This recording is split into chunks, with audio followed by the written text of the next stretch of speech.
សេចក្តីសុខហ្នឹងមិនមែនតល់តែយើងមានលុយមានកាក់ធ្វើកូនដែលមានសបាយរីករាយលេងអីចឹងទៅបងតូចបងធំអីណាណីទេអាហ្នឹងគ្រោះថ្នាក់នៃជីវិតមិនអីវាចេះមិនអីដល់អីម្ដង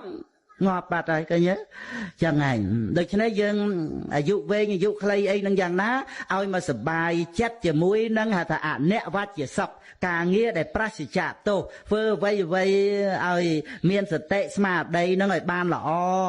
សបាយចិត្តទាំងខ្លួនយើងទាំងមេត្តាបិតាក្រុមគ្រួសារ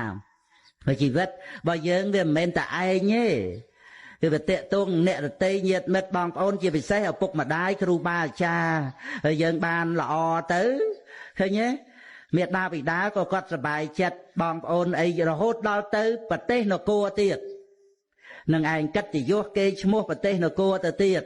ដែលយើងបានល្អម្នាក់នឹងអញ្ចឹងទៅមើលដូចអ្នកណាអីដែលល្បីនាំយកកិត្តិយសប្រទេសជាតិអីឲ្យសង្គមបរទេសស្គាល់ស្រុកខ្មែរអីហ្នឹងដោយសមត្ថភាពក្នុងរឿងអីហ្នឹងគេមនុស្សយើងធ្វើបានអញ្ចឹងណាធ្វើបានអញ្ចឹងទទួលរង្វាន់ការលើកតម្កើងទៅជាវីរជនវីរនារីអីសម្រាប់ប្រទេសនគរអីចឹងទៅមនុស្សយើងធ្វើបានទេតើ